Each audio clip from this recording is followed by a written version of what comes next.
Bismillah ar-Rahman ar-Rahim. On behalf of the board of the Middle East Venous Forum, I would like to welcome all participants. We have about 103 participants so far for the first online webinar through the Middle East Venous Forum. This webinar is one of the education arms of the forum, which we are hoping to continue on a monthly basis with international and national speakers. It will include lectures, difficult cases, imaging, and all other options of education in the field of venous disease. It will have CMEs with it. Unfortunately for this one, we don't have the CME yet, but we can ask for it through other organizations. However, there will be CMEs in the future. Just before we proceed with the speakers, I like to introduce the board members of the Middle East Venous Forum. And they are from different countries. Ma'moon Bashir from Jordan, Samir Kusayer from Saudi Arabia, Francisco Cirino from United Arab Emirates, Karen Bauer from the United States, Nikos Lapropoulos from the United States, and Martin from Bahrain, Martin Marish from Bahrain. So these are the 7 members of the board of the Middle East Venous Forum. There will be questions during this session. So anybody who has a question, you can do the question and answer. Also, you will be all muted during this session, except for the speaker. This is controlled by Khalid, who we have to thank for this also webinar. He is from Prime Conferences that we did the first meeting with them in the United Arab Emirates. Our renowned speakers for today are very well known to you all. Nikos Lapropoulos, if you don't know him, you need to skip out of here because he is one of the known people in venous and vascular imaging in general. He's professor in Stony Brook. I think I'm right about that. He has a lot of publications. Dr. Patricia Thorpe, and I will introduce her with her lecture. And Martin Marish from Bahrain, I will introduce him also with his lecture. The order of the lectures will be imaging, then Dr. Thorpe will talk about factors successful for venous reconstruction and interventions, and then Martin will talk about venous stenting in young patients. So far, we have 131 participants. We know we have about 420 registrants, so the number will increase as we go. So with that introduction, we will see you again hopefully next month. And our first speaker will be Nikos Lapropoulos, who is, as I said, known in the area of imaging and vascular surgery, and also very well known in education. Above all, he's a friend of mine. Nikos will talk about the imaging in venous disease. Nikos, it's your area. Thank you, Munir.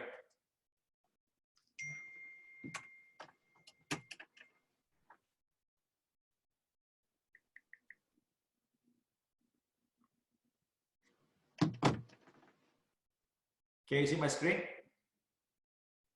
Yes, sir. Well, hello everybody, dear friends, colleagues, best wishes from New York. I'm gonna set up the floor for Patricia and Martin for their talks. When we talk about venous obstruction, this could be intraluminal, extraluminal, or both. It can be, of course, acute, chronic, on both. In such an area, the venous outflow resistance may be increased, leading to the signs and symptoms of chronic venous disease. Chronic iliofemoral obstruction has major impact because there is higher incidence of post-thrombotic syndrome. It is the only condition where we see venous claudication, and of course increases the chances for recurrent DVT. It is important because failure of recanalization is more common in iliofemoral veins, like you see on this example here. Now, unlike the May-Thurner syndrome, which is a very big misnomer, area of extrinsic vein compression may occur on the left from the right, on the right from the right common iliac, and left from the left, but also from external iliac veins and the internal, and also rarely the guineal ligament. However, combinations of the obstructions occur, and this can be in addition or separate to deep vein thrombosis. These are publications which is in press in the European Journal of Vascular Surgery that demonstrates that 16 references quoting Virchow for putting the iliofemoral compression in DVT on the left side, but this is not true. We sent a paper for official translation in Germany, and in this paper, there is no word for iliac vein or thrombosis. So this is a big mistake and erroneous. And clearly, it is not Meyer-Thurner, but Dr. McMurich, who in 1906 described the first in the British Medical Journal, the iliac vein compression. And in fact, there are 1, 2, 3, 4 people before Meyer-Thurner who described it. The term syndrome appeared first time by Cochrane and Thomas in 1965. And of course, the multiple publications after that. Now, when we look for diagnosis of iliac vein obstruction and using ultrasound, we have direct criteria as the planimetric diameter stenosis, like we do with a venogram or the IRUS, the velocity ratio, luminal changes such as well thickening and webs, and the indirect criteria such as non-phasic flow in the proximal common femoral vein, asymmetrical flow pattern in the common femoral, non-phasic flow during Valsalva maneuver, low or no velocity augmentation in the common femoral, presence of collaterals, reverse flow in the ipsilateral iliac vein, cephalad flow in the inferior epigastric vein, reverse flow in the deep external pudendal vein, and difficulty into compressing the common femoral vein. Ultrasound is the most operator-dependent technique, and rigorous training and experience are necessary. Here, we see several patterns of flow in the common femoral. On the top left slide, we see a normal phasic flow in the common femoral, a normal response to Valsalva in the middle, and a normal response to distal augmentation. On the bottom left, you see that a vein collateral with non-phasic flow, and then you see another patient with a collateral with partial phasicity, and on the other side, you see the collaterals of the iliac system. Non-phasic flow is diagnostic for obstruction proximal to imaging site. However, a normal waveform cannot exclude proximal obstruction. Now, during imaging, it's very important to evaluate the inflow. That is, the common femoral vein, the deep femoral vein, and the femoral vein. The femoral or the deep femoral, most common, it has to be patent in order to perform stenting. For example, here is a patient that died from a colleague of ours with stent occlusion because the patient had poor inflow. See, this is the contralateral side, the beautiful flow and augmentation, but the ipsilateral femoral vein, common femoral vein, has a lot of synechia and very little flow. So if you put a stent in a patient like that, the stent obviously is going to occlude. So when you do your diagnosis, it's very important to establish good inflow. Now, here are the normal iliac veins, and in about 2/3 of the people, some degree of compression exists by the artery over the vein. This actually is an innocent bystander. People like that should not be treated because this produces no hemodynamic, compression. And here you see, play the video, you see reverse flow component. The iliac vein has the same flow like the artery. With a curvilinear probe, the iliac vein is red flow, but it's blue, like the artery. this indicates ipsilateral obstruction on the common iliac vein. And you see that in here, on the Doppler, the flow in the artery and the vein in the same direction. And here you see why is that. This is a very tight stenosis of the ipsilateral common iliac vein. And what you see here on the video, you see the right common iliac, look how much bigger it is from the artery, because a compensatory dilatation and high flow, because the right side drains the left and the right lower extremity. And of course, we have different types of obstructions. Here you see a typical one where the right common iliac artery is compressing the left common iliac vein over the 5th lumbar vertebra. If the ratio is more than 2.5, that's indicative of stenosis, but sometimes the absence of the ratio, it cannot exclude the possibility of stenosis. For example, people having an occlusion or very long, very tight stenosis. In some people where the aortic bifurcation is somewhat lower, then both arteries compressing the iliac vein.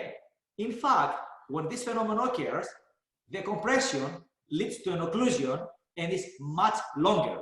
But even in those cases, it's very easy to pass a glide wire and treat the lesions, as my colleagues are going to tell you later. Now, because seeing is believing, it's a beautiful paper on cadavers demonstrating that this is not thrombotic, but this is collagen, and it is usually called as type 1, that connects the adventitia of the posterior wall with the adventitia of the anterior wall, and often makes this synechia and these channels like you see here. And if you see, using a special staining for collagen, almost the entire thing from the adventitia to adventitia stains as collagen. And this will make sense because when you see the criteria for the different lesions developed by McNuritz in 1906, is exactly what we see with venography and IBUS nowadays. So you have a single channel with thickening or multiple channels, you see on these different models, and they are depicted in a recent publication which is in press in the European Journal of Vascular Surgery. And sometimes you will see a venogram like this. All these things you see is exactly the same vein. These are not collaterals. These are the synechia that make multiple lumens. In a case like that, you need to go to any of them and connect the iliac with the IVC in order to deploy your stent. Obviously, you should not go to a collateral like in here because you're going to the wrong path. And here is an orthobatic compression by the right common iliac artery, which is a very high velocity, which is bigger than the artery. The prevalence of symptomatic non-thrombotic iliac vein compression is actually unknown. And here, this is what usually happens. This is one of our patients that had the compression for a long time, but never developed symptoms. But he underwent spine surgery, and during spine surgery, he developed iliofemoral thrombosis. And you can see the vein is compressed and is thrombosed. So what happened is, this stenosis that was an innocent bystander with a thrombosis became very important. When we thrombolize the patient, we reveal the stenosis, and then of course we put the stent. And here is a scenario of chronic obstruction. You see now, the iliac vein is much smaller than the adjacent artery. Even the supine position, the iliac vein, so the same diameter of being larger than the artery. If the vein is smaller than the artery, then something is wrong, and always wrong. So in this patient, the diameter of 7 millimeters is because of chronic obstruction and contraction of the vein. You see beautifully the large collaterals with a non-phasic flow. Now, when you have deep vein disease, right, like in the patient I showed you earlier, you may, because of thrombosis, do thrombolysis, but then you may have erythrombosis. Then you're going to hear from my colleagues later, having stenting, that you may get restenosis, erythrombosis, stent fracture, or migration or malposition. The way we image these people are with primarily with duplex ultrasound, MR, CT, and usually do phlebography and IVUS with intention to treat. And here you see one of our patients at follow-up is a male, 26 years old, with left iliac vein stent thrombosis. You see very nicely here The ipsilateral side, the left side, has very poor augmentation of the common and no-phasic flow, where the contralateral side has beautiful augmentation. And as you see here, the stent is clearly occluded. Why this patient is occluded? Because the patient has antithrombin 3 deficiency. And one common reason for people having occlusion is either some really bad hypercoagulability, or most commonly, lack of compliance with anticoagulation. And of course, technical issues that we're going to see in a little bit. Now, here is an asymmetry on the inferior epigastric veins. You see here, on the right side, where is a normal, the epigastric vein is the diameter of small, it's like 2.4. On the other side, where the left iliac vein is occluded, the epigastric vein is 6.4 millimeters. And also, you see the flow here? The flow is going up to the heart, when the epigastric vein should be above the line, going to the groin, because the epigastric vein drains into the great saphenous vein at the groin. So when the flow is inverted, you know there is obstruction, right? So a reversal of flow on the epigastric vein indicates ipsilateral iliofemoral vein obstruction. And here we see a patient with a stent fracture. You see here on the ultrasound, looks a bit weird, but it's funny because you lose the continuity of the stent right in here, right? This indicates that the stent is being fractured.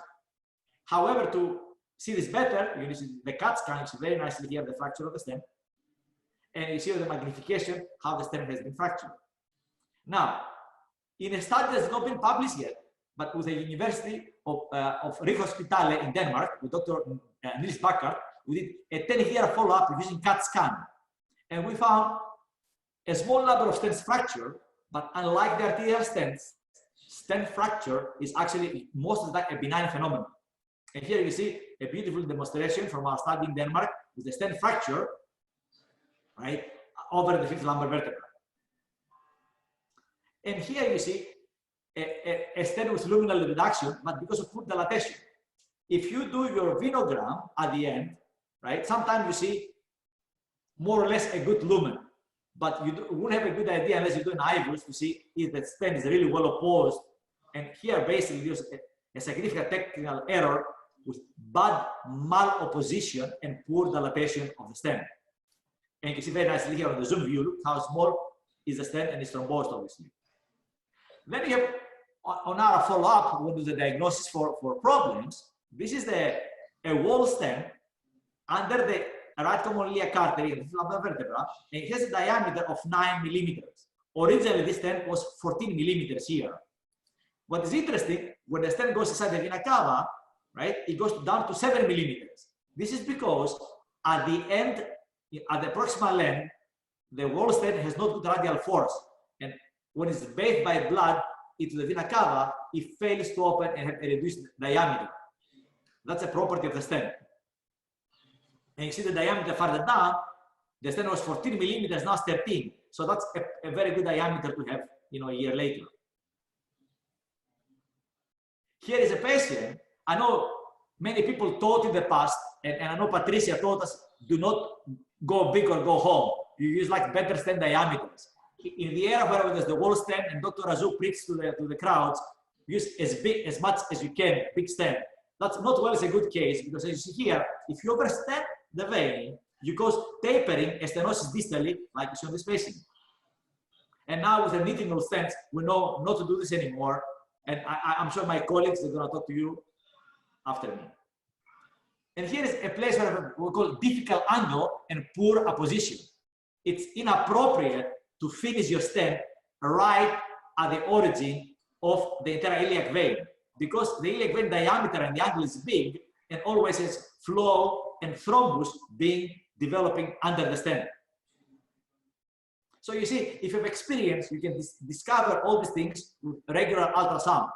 As I said though, ultrasound is very operator dependent technique, and rigorous training and experience really necessary. And here is what you see.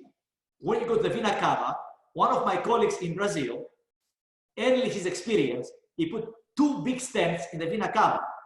What's the problem now here? He overdilated the vena cava and stretched the vena cava above, causing stenosis. look at the stents, the aorta here, and look the tight stenosis of the vena cava because the stents are too big for the cava, basically. And another phenomenon we see is the thrombus layering that can happen acutely. So you have a first thrombus, or what we have this fibrin sleeve that develops over time and described very well by Dr. Williams, who took biopsies from inside the stents and demonstrated that this actually fibrin and collagen is not actually thrombus. And you see here on the zoom magnification, you see this, the venogram may appear good, but you see this filling defect because the patient has thrombus, or if you like, fibrin layering. Now, there are several papers, but very few new ones, that they look at the stent geometry after venous recanalization using ultrasound. And basically, this paper in Phlebology 2019, it showed that the ultrasound in good hands has sufficient accuracy in detection of stent changes and its patency. Now, what are the key points here? First, for the iliac vein compression. Iliac vein obstruction is fairly common and most often asymptomatic. So please don't treat left, right, and center people with iliac vein stenosis unless you have symptoms appropriate to the stenosis. It is not congenital in the vast majority of people and develops over time, starting at the second decade of life. Many patients develop symptoms after a thrombotic event ipsilateral to the iliac obstruction. It is not clear why the thrombotic obstruction leads to symptoms at some point in somebody's life without taking a thrombosis. But I've seen enough patients like that, the minority, the majority, who have symptoms with non-thrombotic obstruction. Many patients develop signs and symptoms due to iliac vein obstruction alone or in combination with other pathologies and factors. Further studies are needed to understand the importance of iliac vein obstruction and how intervention impacts clinical outcomes. The key point is not coming to chronic venous obstruction. The hemodynamic significance is not always obvious because clearly most people develop symptoms when sitting on a chair, studying, almost when they walk. Unfortunately, all the tests we do, IVUS, venography, CAT scan, and MRI, are done with a patient in supine position. And we look mostly for morphology, but not dynamic changes. And that's why the evaluation is inadequate and controversial. Until now, there are not robust diagnostic criteria for defining what we call hemodynamically significant obstruction. The disease is underdiagnosed and undertreated. And in many places, ironically, it is overdiagnosed and overtreated. Recent validation for some of the criteria using IVUS and venography exists through the video trial. Training for ultrasound evaluation is lacking, and formal training needs to be established. More work is needed to determine clinical outcomes in relation to treating various types of venous obstruction. This is very important because very little work has been done on the last point, and this is what we need to establish this as proper treatment for most of our patients. And finally, guidelines for follow-up after endovenous procedures have not been established. Follow-up consists of clinical exam and objective imaging.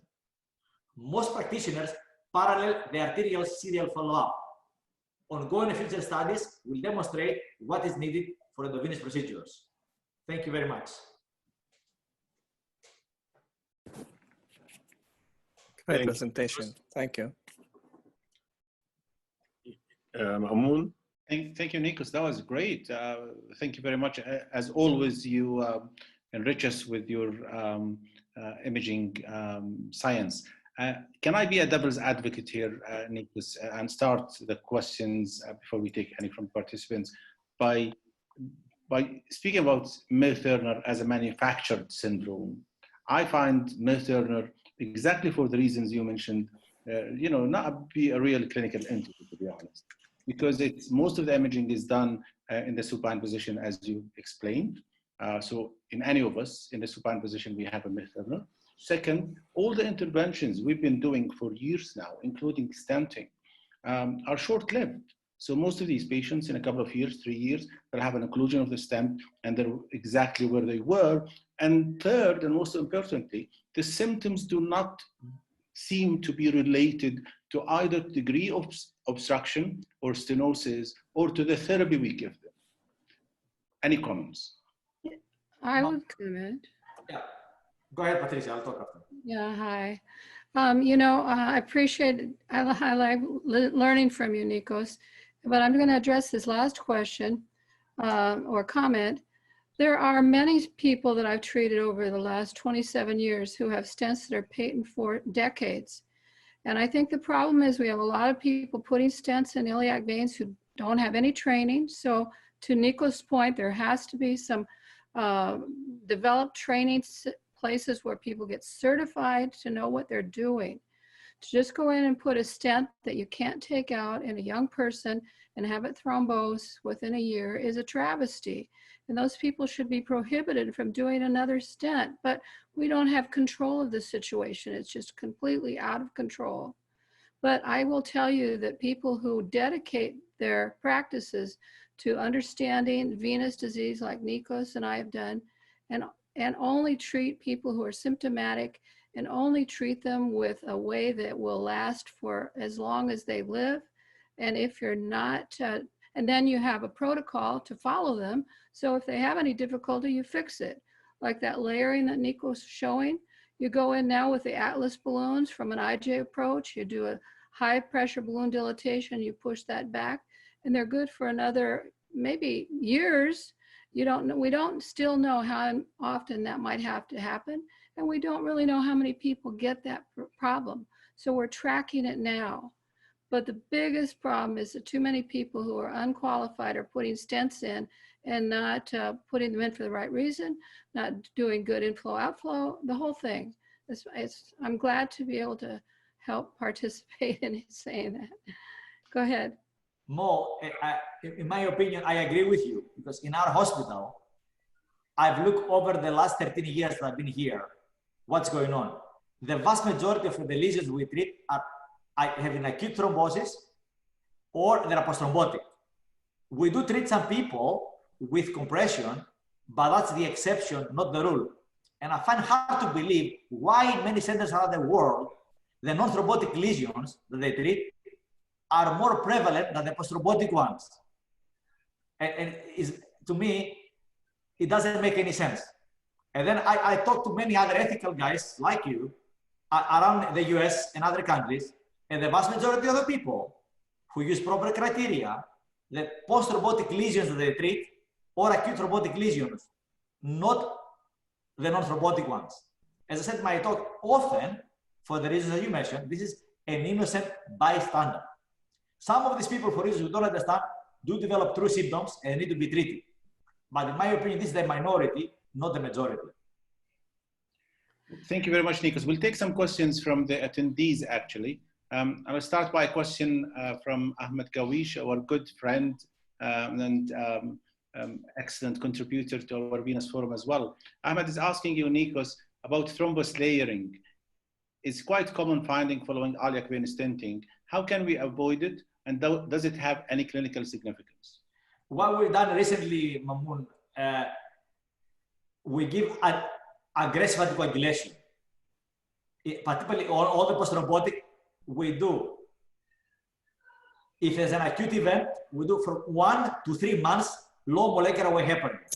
Unfortunately, we found that the DOACs, they have a high failure rate in the immediate post-stenting period in post-thrombotic limbs. And that's why we have switched now for about 7 to 8 years to low molecular heparin. And then at 1 or 3 months later, we switch it to DOAC.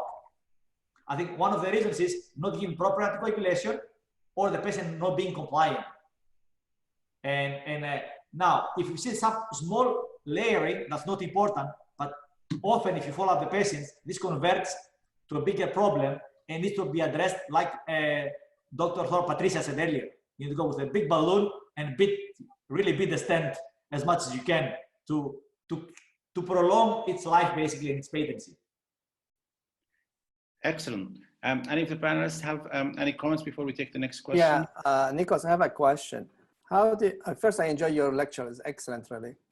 How do you explain the stent fracture, even though the retroperitoneal space is a fixed space, relatively compared with like SFA area? So why think the stent fracture happened in this area? Yeah, the most common areas for fracture are really the area of the guinea ligament and the area of the fifth lumbar vertebra, right? The vast majority of the tests in our study from Denmark saw these locations.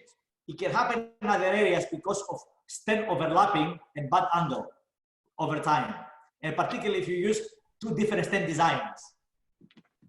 But to our surprise, what we found, it doesn't matter where the stent fracture occurs. In the majority of the occasions, it did not lead to thrombosis, right? Where on the arterial side, stent thrombosis leads to stenosis or thrombosis. We do have a question from Mark Whiteley. You know, Mark is well known to everybody. Maybe Khalid, you can bring Dr. Whiteley on to ask the question directly. So to use the time before Mark comes on, he's asking you, Nikos, do you find plethysmography helpful in non-invasive, as a non-invasive investigation of obstruction? Does it help the duplex? Well, listen, all the techniques you use are operator dependent, okay? The ultrasound is the most operator dependent. In the good hands, is an excellent tool, basically, for everything in the abdomen. But the thing is, what do you do after? If your experience is low, you can, and the clinical suspicion is very high, you do IVUS venography.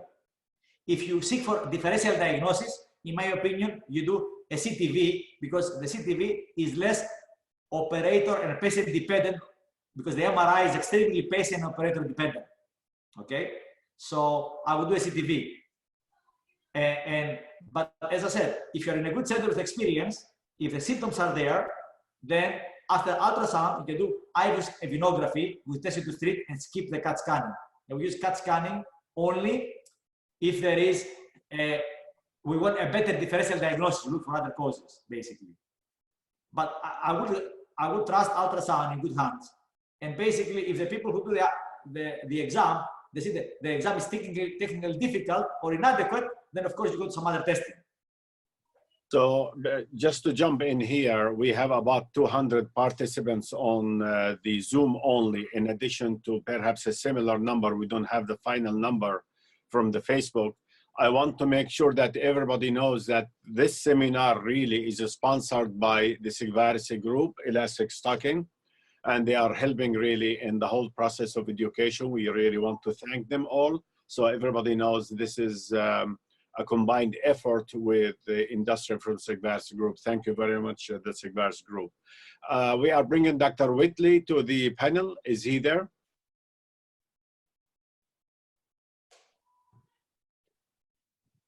Well, it seems we have difficulty in doing that.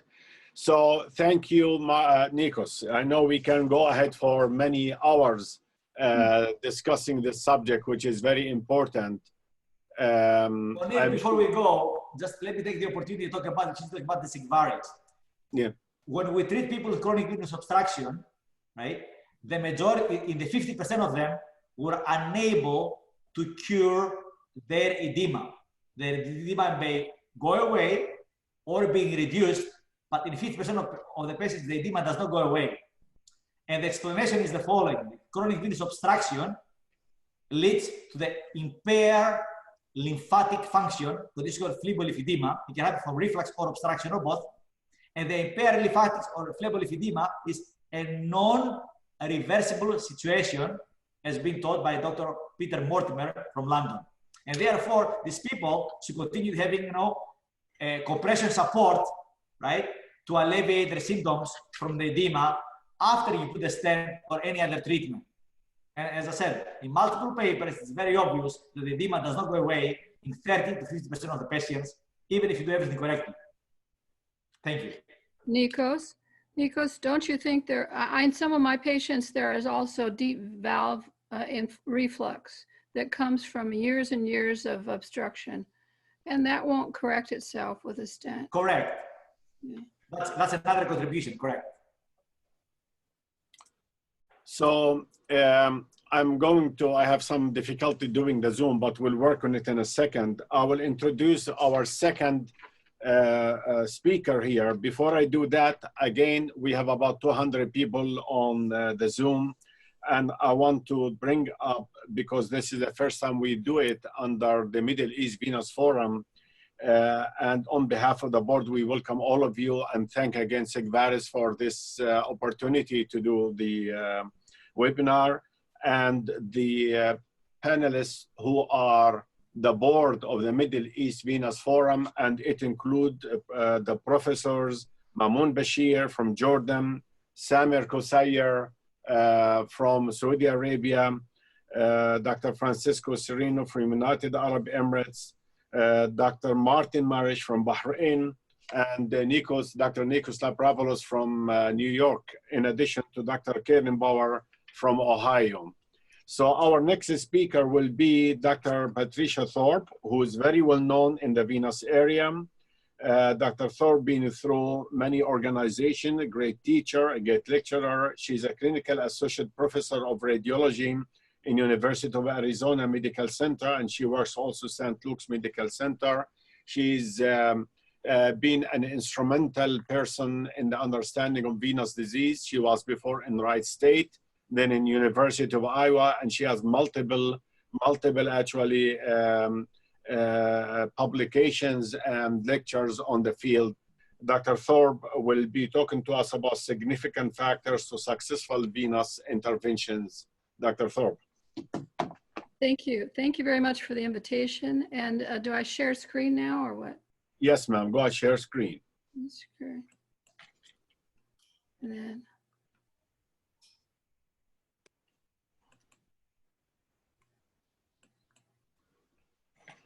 Okay. Well, thank you for asking me to speak. It's just a huge topic, and like Nikos said, we could speak hours.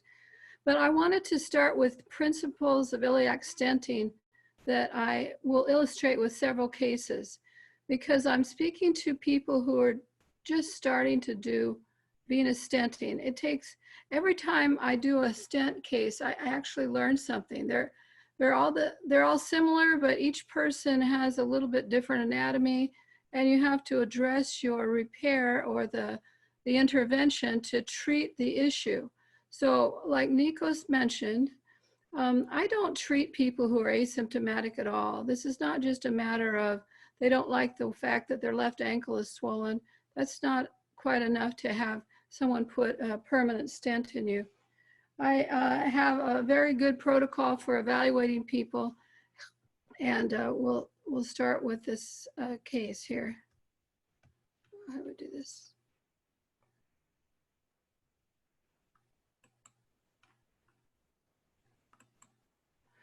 The first case is a 31-year-old woman, and the reason I chose these cases is because I want to share with you why I think IVUS is so important if you're developing a practice where you care about iliac stenting and doing it well. She started on blood pressure pills in 2012. Then she did develop a DVT, and actually she presented with a pulmonary embolus from when she was hiking. They brought her into the emergency room, and someone put a filter into her because she had acute clot, which I'll show you a picture of. And it's not irrelevant that she had type A negative blood type. And I'll be noting that at the end, that I talk about the importance of blood types and anticoagulation. Now here's a picture of her thrombus. You can see a huge femoral thrombus going down into this area. So they put in a filter. And what happened was, subsequent to that, they brought her back to take the filter out. And when this was a cardiologist here in the state, and I like him, he's a nice guy, but when he did this case, he just did a venogram, saw that there was a stenosis here, and that's probably because there was thrombus there for more than a month, and it became narrowed. And he measured just with a venography 5.94 millimeters. And he did not use IVUS. This is the first case he did with stents. And he was like thinking like a cardiologist. He used small stents in the heart, so he couldn't imagine using big stents in the veins because he wasn't familiar with the anatomy, I guess.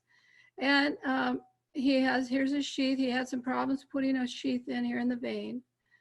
And what happened was he ended up putting small stents in the iliac veins, not knowing how compliant they are. Even with the narrowing there on the venography, he put in a 6mm stent in the left iliac. The patient was prone, so the left iliac. So of course they embolized, and thank goodness there was a filter there, so they got stuck in the filter. He went up and tried to snare them, and I'm sure that this was a horrible day for him. And he ended up pulling one down. Here's an ultrasound image of a stent sitting there in the external iliac vein on the right. And he ended up trying to pull one down on one side, one down another side. They did a cut down. He called his buddies, and he was up in another town. And you can see the non-phasic flow in the common femoral, indicative of a fairly obstructive situation. And she's been on the table for, a couple hours now. So in summary, you have a left thrombotic condition, but it's not totally occlusive, but almost. It's on its way to becoming occlusive, but they're heparinizing her. The right flow is okay. The popliteal entry sites bilaterally is how he came in. Cut down incision on the left, trying to get this stent out of the groin area. She didn't have any leg edema. I mean, this was like a patient who came in to have her filter taken out, and they decided to stent her left iliac. And at that time, her PTT was therapeutic and her INR was not. So what I want to ask you is, you being on this case, what would you do next? Are you getting the options? These are the options that I came up with, and are you going to be able to vote on them? I think. Would you just put this lady on Lovenox? She's quite young. She doesn't have any other comorbidities. Would you start her on Coumadin? Would you, this was 2012, so I don't think we were using too much DOAX.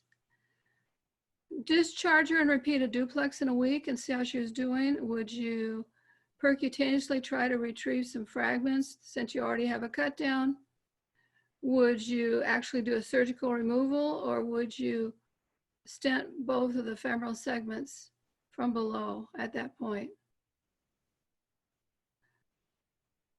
I can't tell if anybody's voting, are they? Can you hear me? We can hear you really. I think Khalid is trying to do it in polling now. Khalid, go ahead. But there is no A, B, C, D, the problem. So you can count and get the number, guys. Yeah.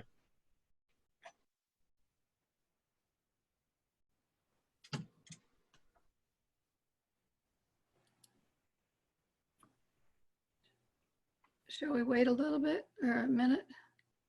Let me text him, yeah. Well, this is a controversial case because there are other, I've talked to many people, and some would just send her home. Some would do the surgery right then. And yeah. some would, so go ahead. We'll see if we can get the answer later. Go ahead, because we are trying to get the polling. Yes. Okay. Okay, so, well, this is the patient.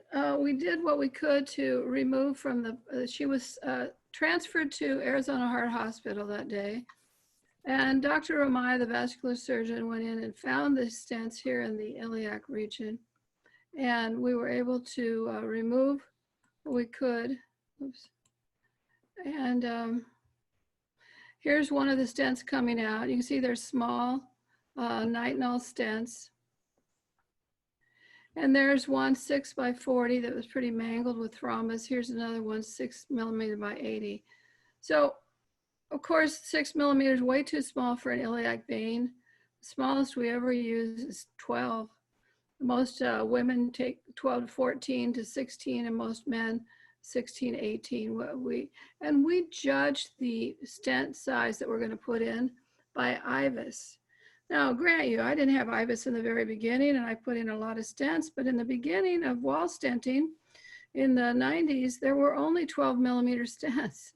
So we did treat a lot of people with 12mm overlapping stents for the length, and I can tell you that a very high number of those patients are patent still, but they were put on anticoagulation because they were done for post-thrombotic problems for the most part. So many of them are on lifelong anticoagulation. And when the patient says, when can I stop this Coumadin? I said, well, if you stop it and it happens again and you rethrombose, I'll help you again. And don't worry, but nobody ever wants to do it again. So most people are glad to stay on anticoagulation, especially now with home monitors. So those are the right inflow vessels you can see on both legs. The femoral veins were okay. You can see the stents here at the top. They come down usually to the inner trochanters where we stent to, because she had a lot of problem here in her groin. You can see this is the obstruction here on the right groin. And here's the left groin was narrowed with thrombus still inside. So what happened was she did in fact go home after we took the stents out. She healed her wounds. She came back in about 2 weeks and we went popliteal again. And we did in fact end up giving her kissing stents to treat both sides. The right side was obviously much worse. I don't think it's a very good idea to stent just this area, because there will be collaterals that come up from the upper thigh into the internal iliac and bypass this stent, and then you will have a thrombose stent, and you'll have flow going through the path of least resistance up through the common iliac, through the internal iliac. So it's never a good idea to put a solitary stent in this area or this area. It has to be extended, in my book, up into the iliac, the IVC, so that you have good outflow and good inflow. And this follows the principle. Now, she was done in 2012. I talked to her probably every 6 months. We do an ultrasound every year. She's doing really well. I do believe that she has gone off Coumadin now and is on Eliquis. Here's another patient who is interesting, and for a different reason, they didn't have IVUS. And I think that first case is a testimony to how important IVUS is and how it can save your career. If you don't want to stent something incorrectly, you don't want to put too big of a stent in, too small of a stent, and you want to stent just to the right locations.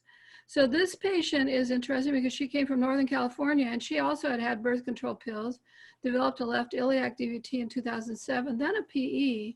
But what she developed a lot of symptoms of left leg claudication and heaviness and edema. And she really her quality of life was pretty bad. She was actually a cook for a commune up in Northern California. I mean, it sounds a little odd, but she was a very nice person, to work very hard, and had some nieces and nephews who were always with her, and she played her cello. And this is the thing that was really sad. She couldn't even dance at her own wedding because of this leg. So she was evaluated before she came to me in Reading, then UCSF in San Francisco. Then she was referred to Stanford. And Dr. Khan referred her to me when I spoke at his meeting. And I said to them, has she ever had IVUS? And everybody said no. I said, well, that's probably the problem. We just don't really understand what's going on the inside. Now, this is the thing, she was large, and I've treated large women and men since then, and she was a big lady, but she was proportionally large. Her left thigh was 1 centimeter larger. That's not too bad. Her blood type was O negative. She was factor V positive and factor II negative.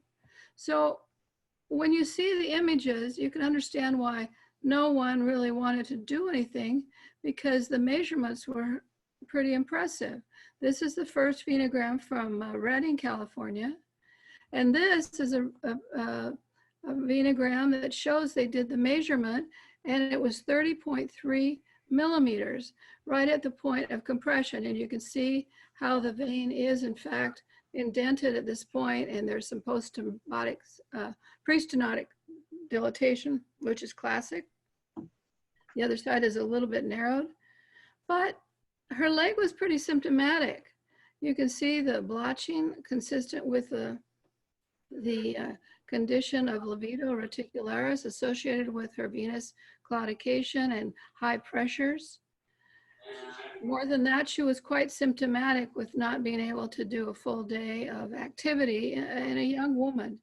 So ultrasound is where I started with my tech, It's really important to get a dedicated venous tech in your team, on your team, if you want to do this kind of work.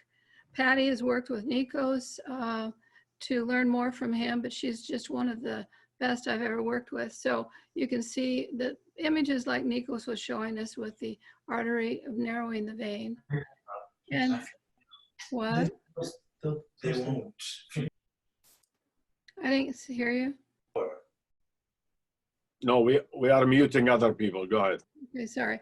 So you can see that she has discoloration on the left, some swelling, but not horrendous. It's just her lifestyle was so impaired. The left common iliac had a high velocity of almost 70, and then below that it was pretty non-phasic and much lower velocity. And this pattern is what you often see below a stenosis, a huge drop in velocity and the change in the waveform. So this is a bifurcation area, and here's the left with the artery sitting on top. So again, another image that's even more dramatic in terms of the compression. And I always make this point to patients who are asking about May-Thurner. Iliac compression is something that is a part of a human anatomy.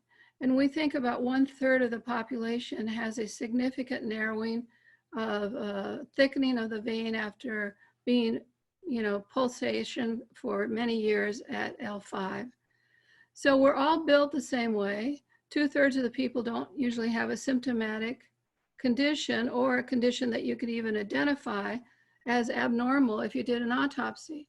But the 1/3 of the population around the world that has this compression that's significant to change the vein then has the syndrome based on how many risk factors they have. The reason why people think May-Thurner is more common in women is because the risk factor of hormonal changes and pregnancy pushes the scale towards women getting iliac DVT on the left because of those risk factors added to this mechanical risk factor. But now that men are taking a lot of testosterone injections, we're seeing a lot more DVT in men. So the risk factors of trauma, changing your hypercoagulability status, being at bed rest, immobilization, dehydration, all those risk factors compound a mechanical risk factor that you have developed over time. Then here's what hers looked like. Again, you see the ascending lumbar, the pre-stenotic dilatation, which is a classic for the fact that it's really tight here. But with these images, you see that you do not see how narrow that vein is. You're only seeing the transverse diameter. And that's why IVUS is so important, because you can see that it's wide, you can see that the contrast changes, you suspect that this is the narrowing, but it's the IVUS that shows you how narrow that vein really is from front to back. And this is the IVUS image. You can see right below the cava as it comes into the common iliac, how narrow this vein is. You do not see that with ultrasound and, with venography. And I'm sure that I missed a number of cases early in my career because I did not have IVUS. So I really think it's almost a medical legal issue as well as an informational issue to see what the AP diameter is. Here it measures 5.2 and the width is 23. Now what happens is these widths here, you can see where this was taken to right as it comes out of the cave. This is common iliac with the artery sitting on the vein, narrowing it. This is artifact right here from IVUS. And there's another image. There's a lot of inflammatory change here to associate with the narrowing. But what we see over and over again is this pattern with the artery and compression of the vein right there, and the AP diameter is narrow. So our job is to increase that diameter, and in doing so, we actually decrease the diameter of the pre-stenotic dilatation.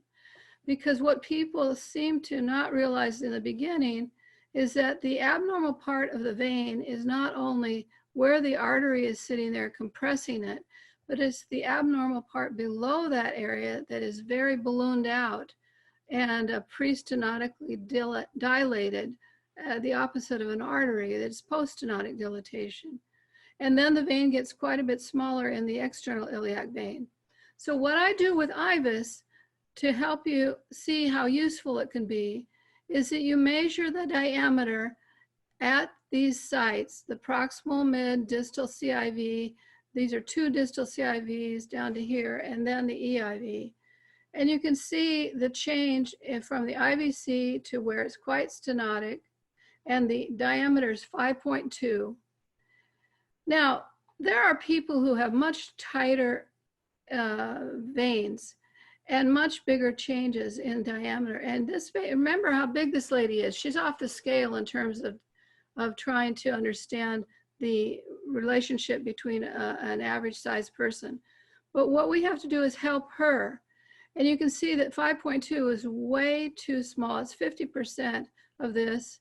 And these are very wide, indicative of how compressed it is. So the idea is to correct this so that her leg gets better.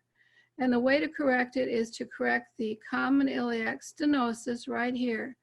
But these numbers confound everybody because we don't have stents that big. So what size stent would you put in this lady and not be afraid that it would migrate? And how do you figure that out? And this is what we've been studying, and what we studied a whole lot when we were doing the Vichy trial, is to come up with a way that we could give an index so you could figure out which stent would work.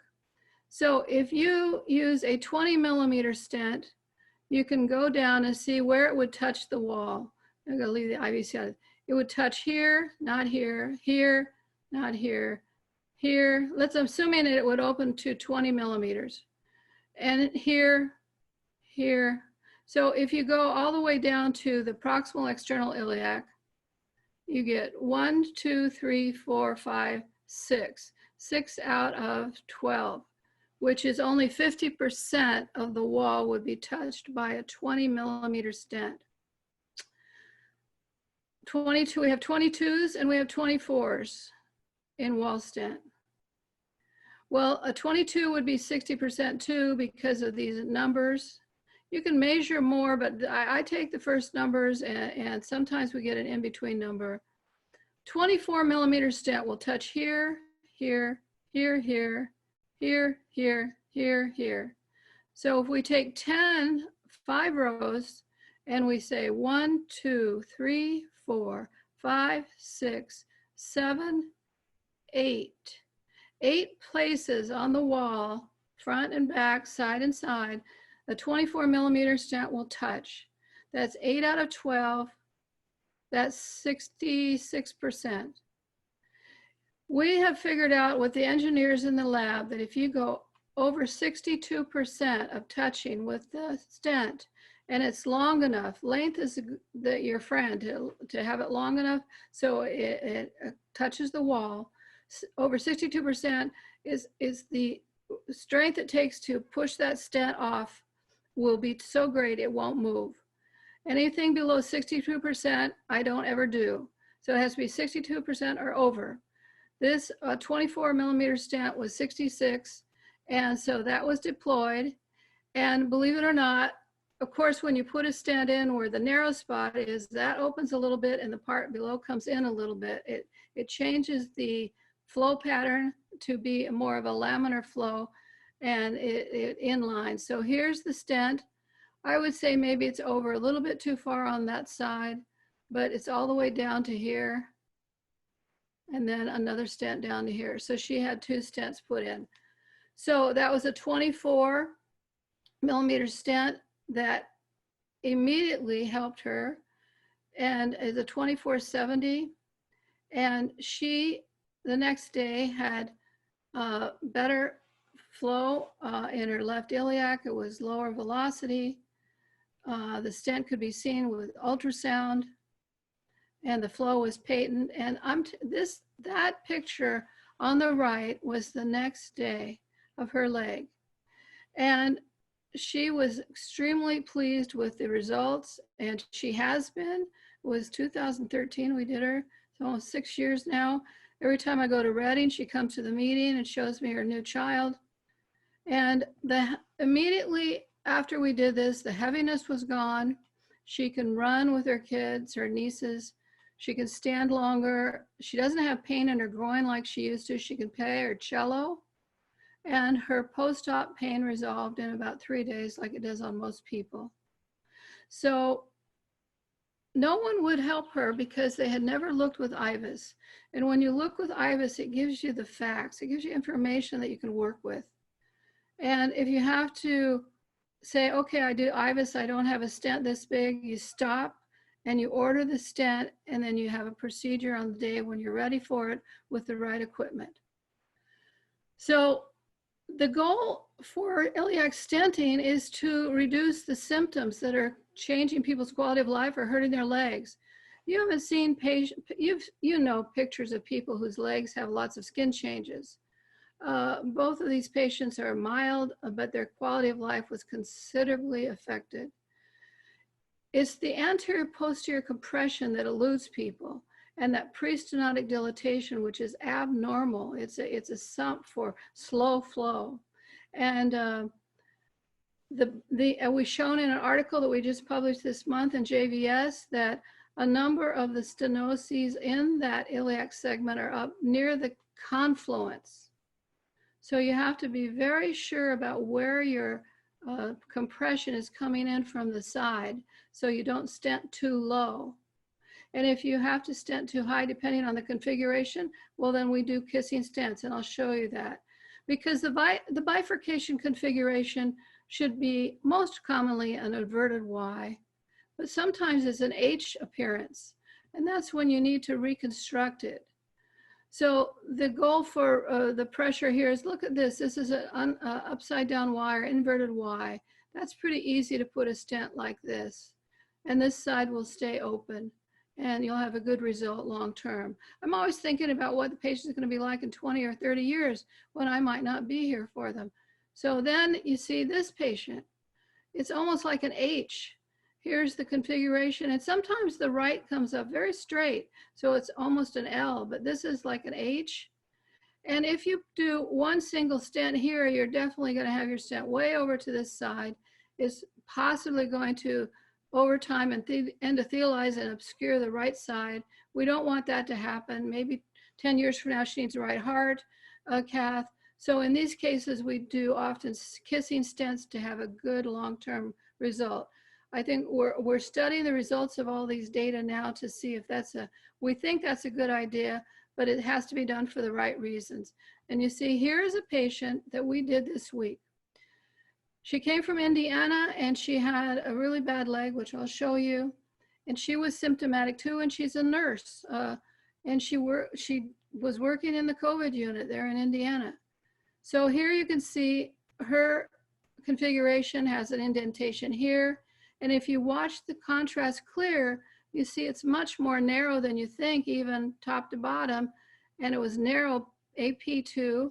And here's the pre-stenotic dilatation, where the contrast just sits there. And you see, you wait just a little bit longer, and it even gets more narrow there. So if you just did a simple venogram and didn't sit down and go through each image one by one, you might miss this and say, what's the big deal? Her flow is pretty good. But these are her legs. This is the leg before we had the stent procedure. She was on the table at that point. You can see she has changes of venous hypertension here on the left, a little bit on the right. And actually her right is larger, but she was complaining mostly of the pain in the left leg and the way her feet looked at the end of a shift. She took this picture at home last week.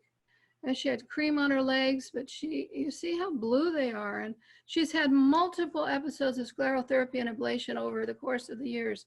She's about late 40s right now, and she started doing that kind of thing in her 20s. These are her numbers: 7.1, 5.5, 18, 12, 9.7. These are the minimum diameters in her left iliac. And it goes quite wide too, right? So we chose stents that would not migrate and that would fit there. And we used a 2070 and a 1860 on that side. And we made a stent system for her. And I believe then in the end, to do the kissing stents properly with the right side, she has a 1690, the 20, this is the 2070, and then a 1860 here. So 20 was good for her. She did have a little back pain for 2 days, 3 days. She's going back to Indiana today. These are her legs yesterday. Left leg ankle is thin. They're not blue. Her feet are normal color. And her husband said he hadn't seen her feet look normal for many, many, many years. This is what her feet were like. And she'll take a week off and then go back to work. So you see, Dr. Thorpe, you more 5 minutes maximum more. Yeah. Thank you very much. 5 minutes more, or I'm over 5 minutes? Yeah, it's almost over. Yeah, go ahead. Yeah, 5 okay. minutes. So the stent, I'm almost done. So the stents are, it's really important to have good inflow and good outflow, because the stents fail, like was already mentioned. What good does it do to put stents in if they're not going to stay open? It's because the people putting them in might not have been trained in surgery. I was fortunate to have a surgery residency. There's a basic premise. You do not bypass anything without good inflow or good outflow. And if you ask a physician if he would do a runoff, if you do an aorta bypass with a patient who has no runoff, they would say absolutely not. So although the point of the profunda being open is important if they have a good collateral, it's most important to get good flow through the femoral vein in the thigh to give good inflow to those stents. They will not stay open without that. And we know that patients with a history of DVT and residual thrombus and blood type A, positive or negative, do best with Coumadin. They don't do well with DOACs, and they don't do well at all without any anticoagulation.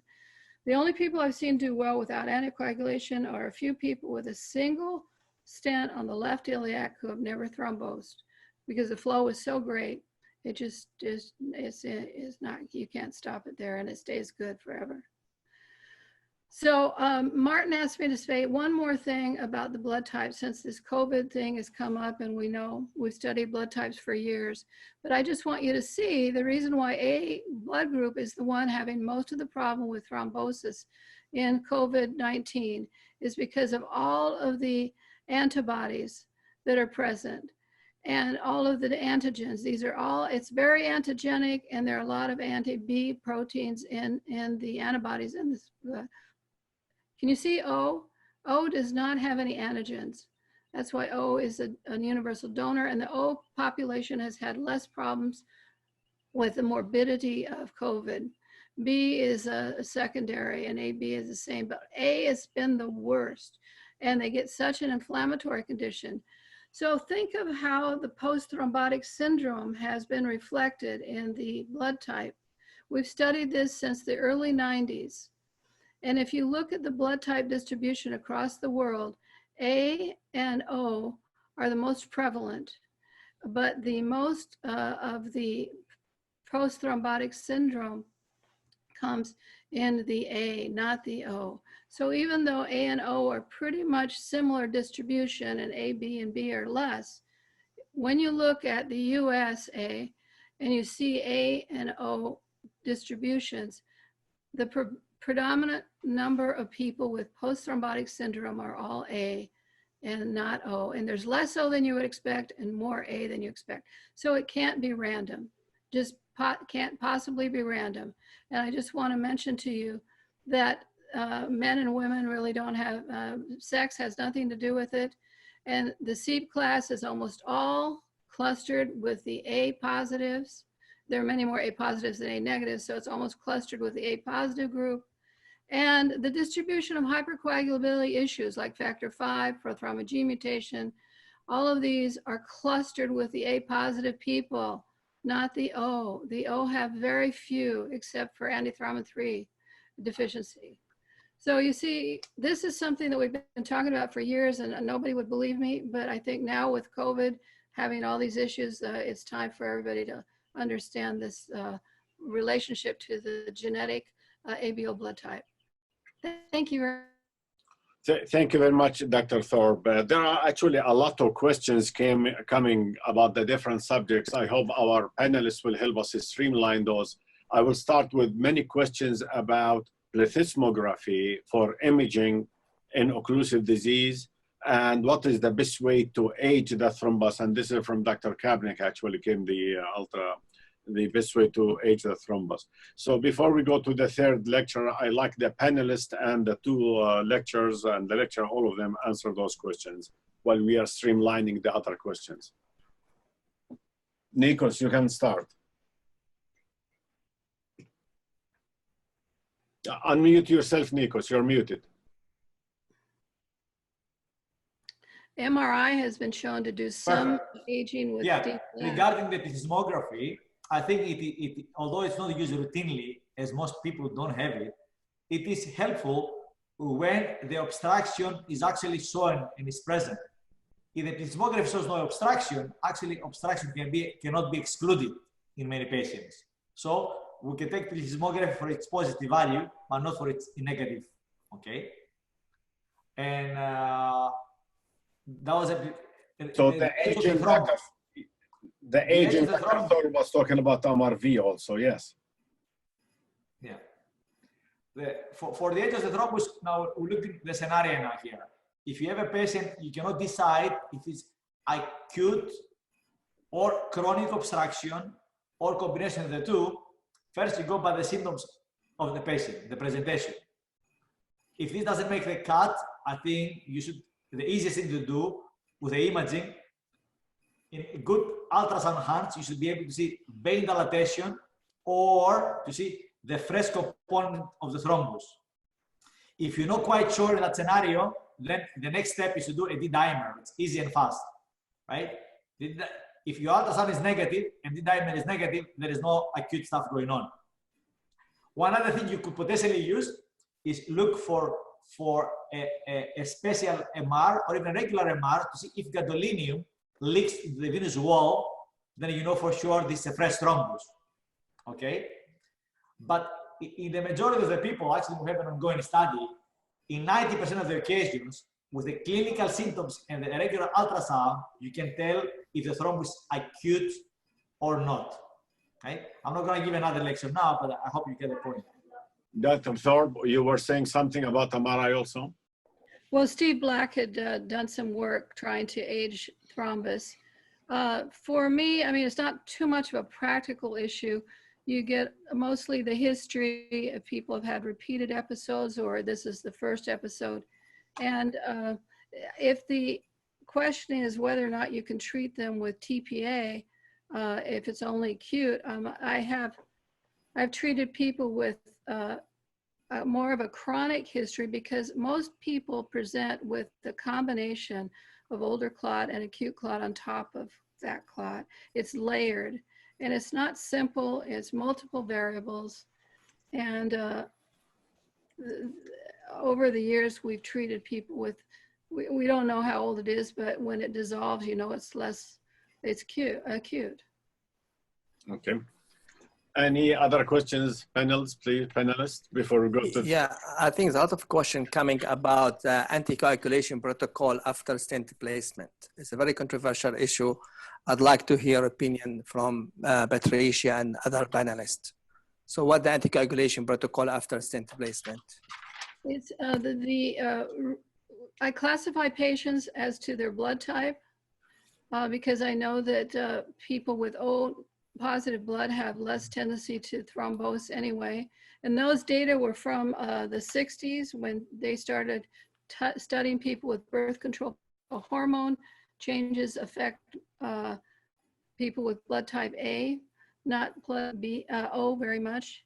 So we know that for a fact. So any foreign body and disruption of the endothelium, I protect them with Coumadin. If they've had DVT, I transfer them to Coumadin and give them a Lovenox bridge before the procedure, and then we start the Coumadin back after the procedure. If they're on Coumadin, of course, they keep them on Coumadin. But if they're non-thrombotic and they get new stents, we do the Lovenox for 2 weeks and then convert them to Eliquis. And we watch them at 3 months and 6 months. I've had a number of people stop Coumadin because they didn't want to do it anymore, go on Eliquis, and they ended up getting that layering within their stents. We have no way to profile those people and see who's going to be a bad player and who's going to be a good player. So it's a lot of data, it needs to be collected, but I always put them on either Eliquis or Coumadin. And you want to know for how long? 6 months to a year. Then we check them, and if they're doing well, I can take someone off Eliquis if they insist, but then we get an annual ultrasound. And the minute they start having swelling or heaviness in their leg, they come in and we evaluate them. And once they fail either Eliquis or not being on an anticoagulant, then we put them on Coumadin. Patricia, do you see any role for antiplatelets for these patients? Well, I do have people on Plavix for a month, Martin. But you know, Dr. Rena back east, Renu Vermani, she says that no one understands the role of platelets in venous thrombus. It's not like arterial thrombus. So there's no data about that. We're only copying the cardiologists, and we're hoping that it inhibits neointima in the stents. I don't know if Nikos has seen anything in acute cases, but we do Plavix for a month. So for this question, Martin, yes. soon the REVA trial from Niels Kucher will start or has already started, which will check on rivaroxaban plus aspirin or not, if there's any value of putting any antiplatelet to rivaroxaban.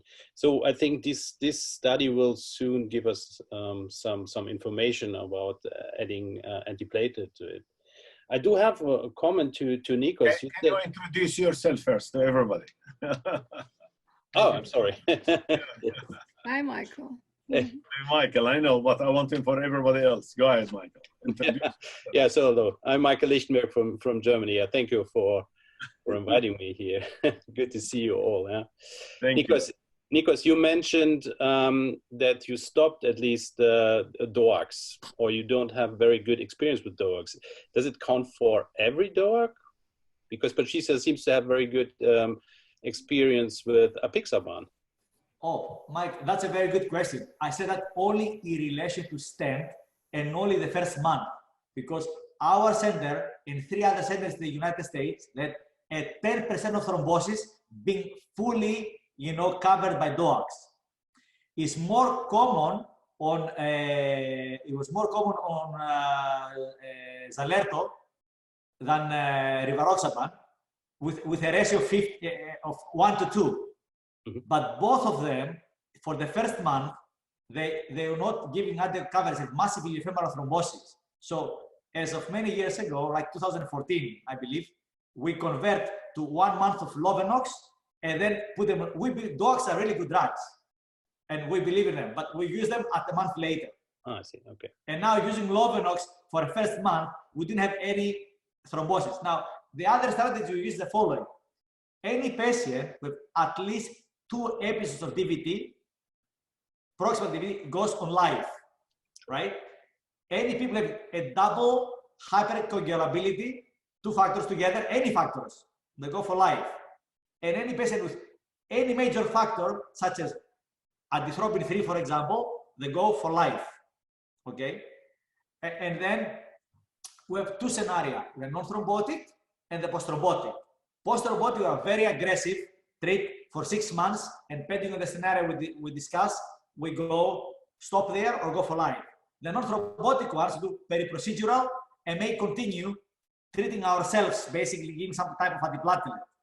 The evidence exists only for aspirin from the 2 randomized trials, and their meta-analysis reduced recurrent thrombosis at about 33%, at 1/3, but nothing more. Thank you. Okay, we have two questions from actually the panel, from the attendants.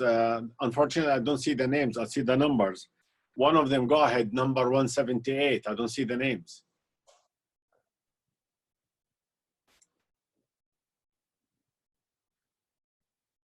$177 also, who raised his hand. So it's not showing the names, unfortunately. Okay, so to keep the time, really, we will go with the next, the third lecture by Martin Marish. Again, I would like to thank, before we go to Martin, I need to thank Sigvaris, the speakers, the panelists, and all the participating partners, actually, whether it is on the Zoom or on the Face live streaming. We reached the highest number, about 206 on the Zoom, but everybody's still there. Most of them are still there. And we promise to improve it as we go. So Martin Marish is a consultant vascular surgeon from Bahrain, and he is another board member of the Middle East Venous Forum. He will talk about venous stenting in the young patient. Then after that, we will have a session for discussion about 10-15 minutes before we end the program. Thank you, Martin. Thank you very much, Munir. Good evening or morning, depends on where you are watching this this first webinar organized by our Middle East Venous Forum. I have chosen the topic of stenting for young patients because I'm sure I'm not the only one who is pretty much concerned while putting the stent for the patients in their 20s or 30s, and we all know that, you know, the life expectancy of these patients might be like 50, 60 years. And 50, 60 years from now on might make a big changes, and we don't really know what's gonna happen with the stents after 50 years. Let me start my presentation. I promise I will be short and brief, and I will just highlight the points for discussions. This was a recent case of young lady, Fatma, who suffered deep venous thrombosis of her left lower limb while she was pregnant last year. She was treated conservatively on anticoagulation only, and after delivery, within like a couple of months, she developed severe venous claudications and persistent edema and pain and very typical post-thrombotic syndrome. And she's very young, an active lady, so she was asking for treatment. This was her initial venogram.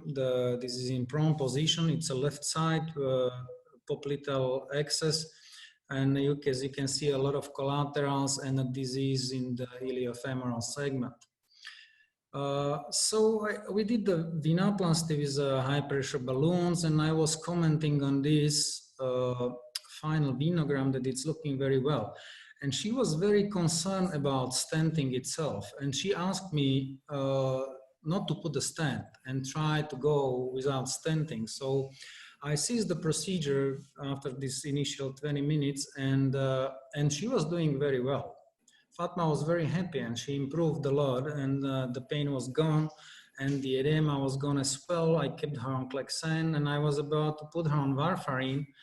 But unfortunately, within a week, all symptoms got back.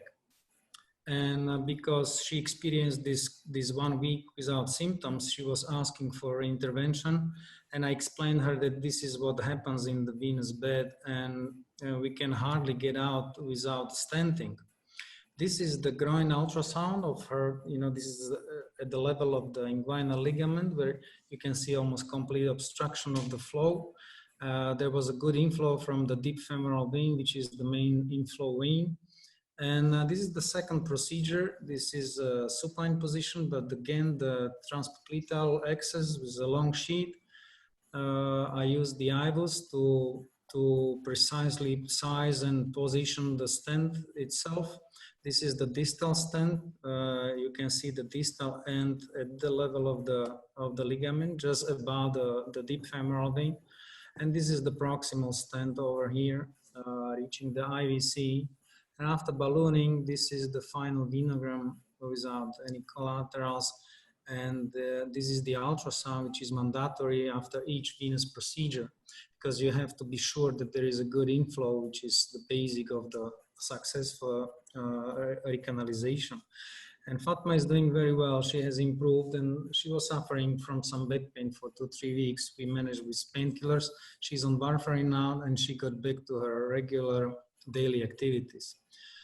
The problem about venous stenting in young patients is with the heterogeneity of the patients groups, because we are treating very different types of patients. The first group are the patients with non-thrombotic iliac compression syndromes, like the May-Turner phenomenon, which is associated with increased venous pressure and the venous hypertension caused by the obstruction itself.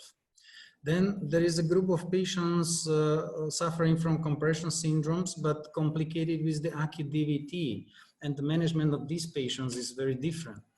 And the third group of patients are the patients who suffered from DVT in past, and they were treated conservatively, and unfortunately they developed the post-thrombotic syndrome. And as you can see, the prognosis of each of these groups are completely different. The pelvic, the venous compression syndrome is more common in females, and there are like 2 common presentations. The classic one is the young female in her 20s who is coming with acute DVT, with or without any other risk factors for the DVT. And the other group are the patients with a compression and suffering from chronic venous insufficiency or different and various symptoms from the varicose veins to venous ulcerations. The venous thrombosis itself is very common, and it's on rise among the population. 1/4 of these DVTs are located in a proximal iliofemoral segment, and these are the patients who develop post-thrombotic syndrome. And that's why there is such a big difference in the management of the distal and the proximal disease because of the post-thrombotic syndrome. So what is the goals of the treatment? We are trying to relieve the symptoms, which is pain and swelling. We prevent pulmonary embolism and recurrent thrombosis. We prevent post-thrombotic syndrome by restoring the vessel patency. The best scenario is preserving the function of the valves, and we do it by correcting the underlying structural causes. So it's the venous stenting is broadly accepted nowadays and recommended by the major societies. So let us just go through what we know about the stenting. We know that the better we clear the thrombus and the blood clot within the iliac veins, the better is the result. And if we cease the lysis without cleaning the clot properly, and we leave like residual clot inside the vein, then we risk the good long-term patency. And we also know, as we learned with Fatma, that the ballooning alone doesn't work in the venous system. The rethrombosis, despite the anticoagulation, is significantly more frequent in the group with untreated lesions. We know this, and even the long-term results are much better in the stented group of the patients. And we know that this was one of the drawbacks of ATTRACT trial.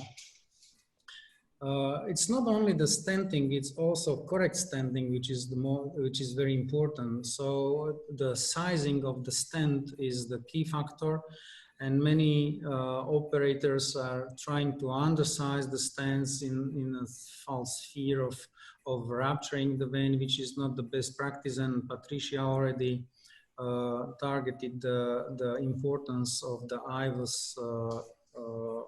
use in these patients. The most common complication is instant thrombosis. This is what we fear the most, but it's not that common actually. It's the early is less than 3%, the late rethrombosis is at the level of the 5%. So what we know from the big cohort studies is that the restenosis occur only in 5% of the limbs. And the chief risk factor is the blood clot itself. It's thrombotic disease. It's very unlike the arterial disease when the problem is the stent itself.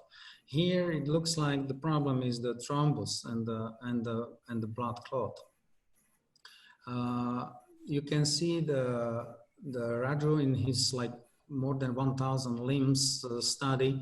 He re-intervened in 13% of the limbs, which is quite a high number. And it's very obvious that the lifelong follow-up is mandatory for this patient.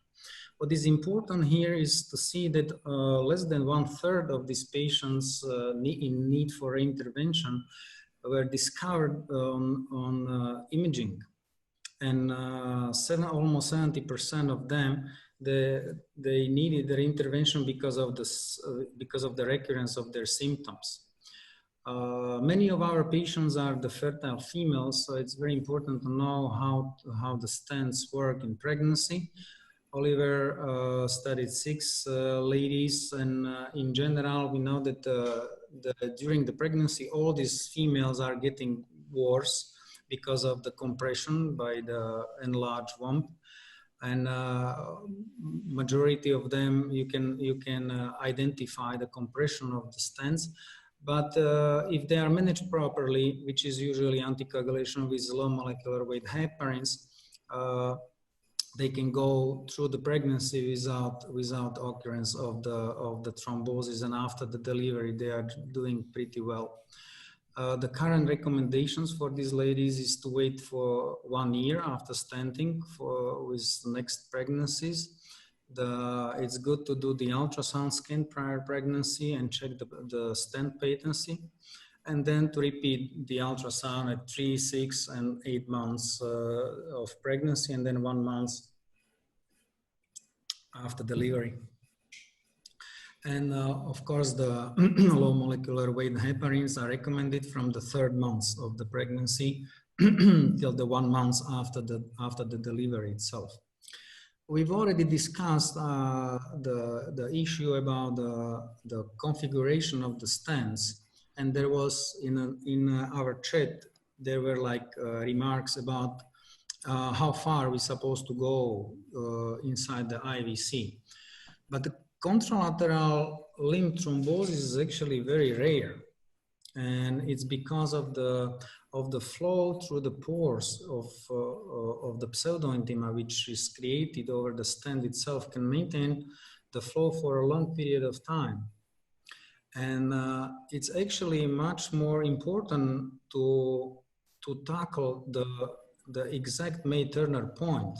So the risk of contralateral limb thrombosis is less than the risk of thrombosis of ipsilateral side if you miss the May-Turner point and you leave the compression there, because we know at the very end of these venous stents, the radial force is the lowest, so it's very easy to get compressed. So to minimize the need for the reintervention, it's the most important is to treat in the right way, appropriately. So it's not about either stenting or not, but if you go for the stenting, it should be a proper stent.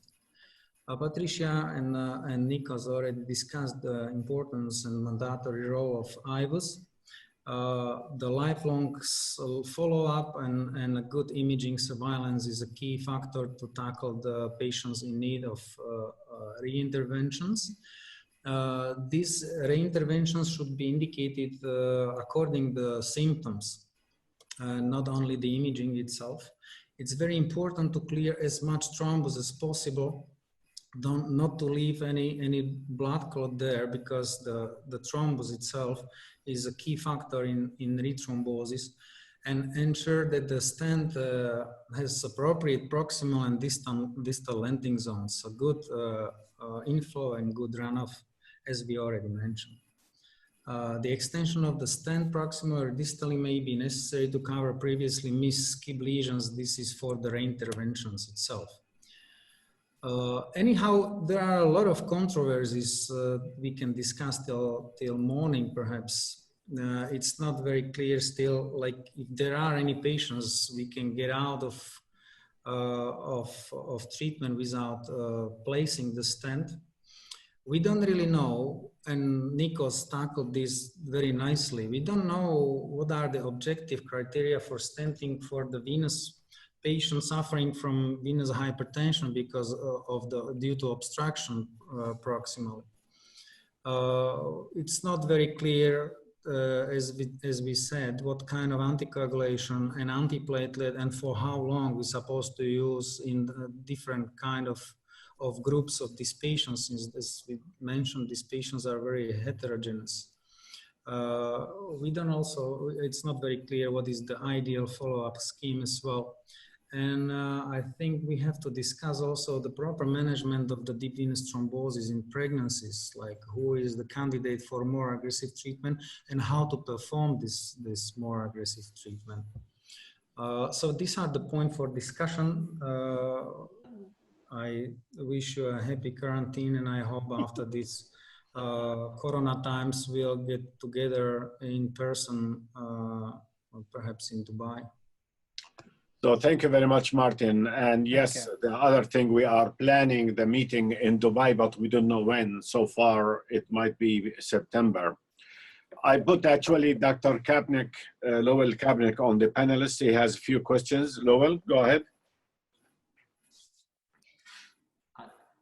Lowell, unmute. Yeah. Hi. So for me, yesterday, we discussed some issues. And one of them really has to do with Nikos and his observations and looking at patients with compression.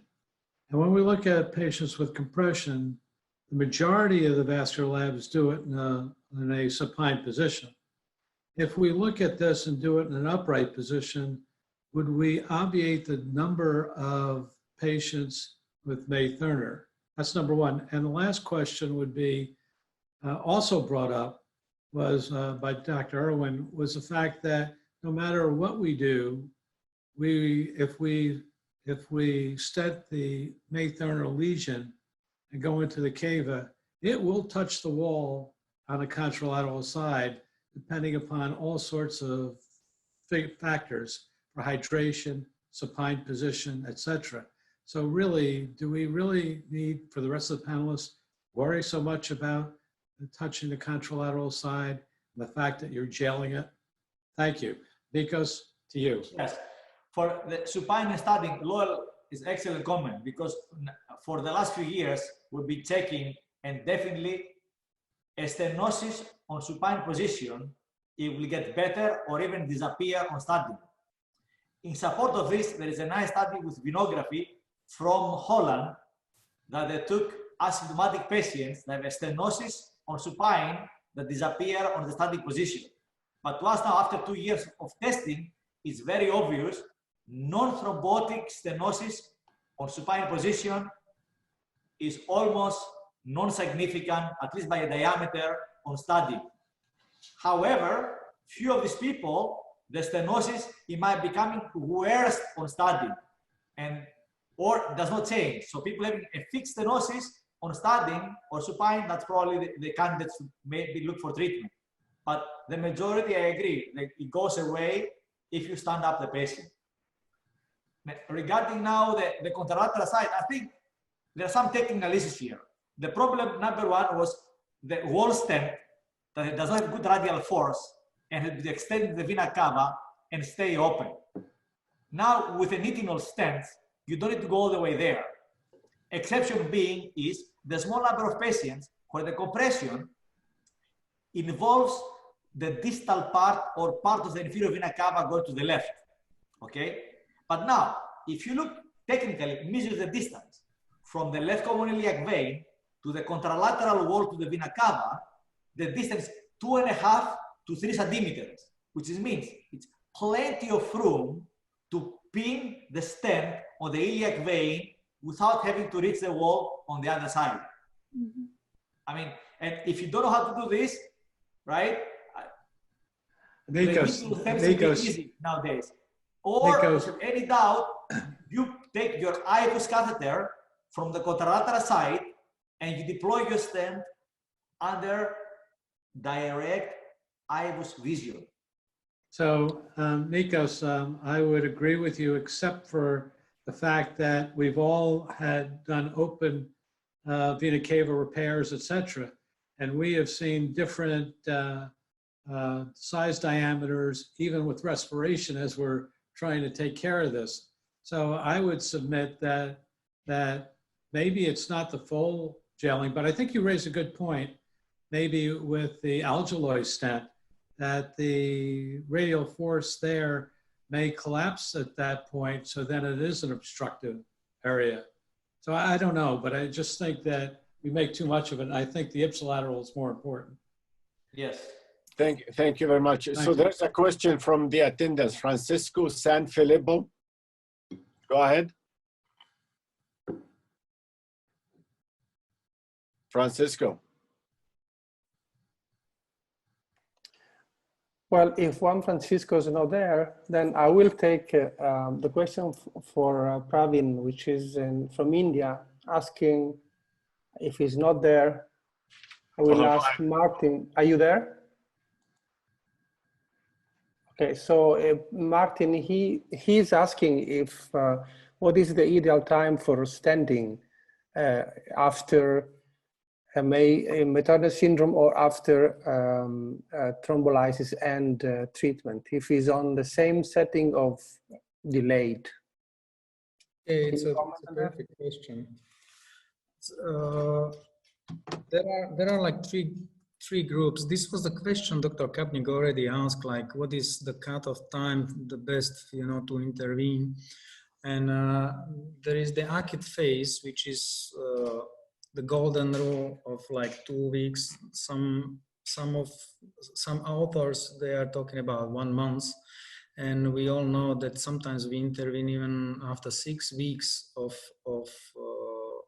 thrombosis with thrombolysis and mechanical thrombectomy. And then there is a subacute phase when there is not really the best time to put the stent because the thrombus is difficult to get rid of, and it's still very active, and that's the timing when you can expect the majority of the complications.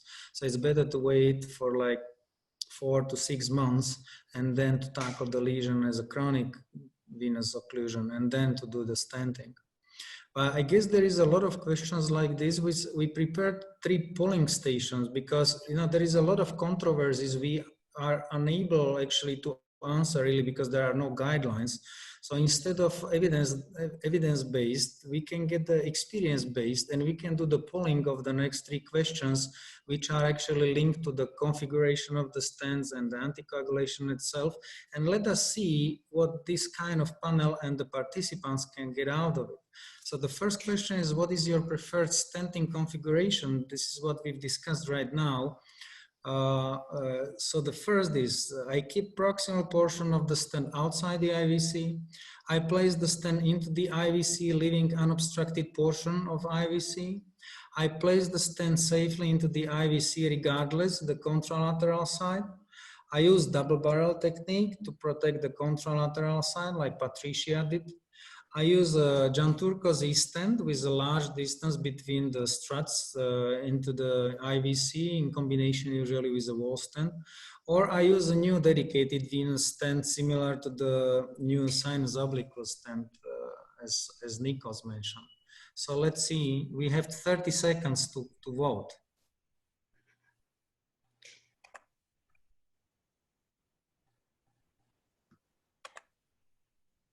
You vote and then submit. And Khalid's supposed to give us the result of this polling.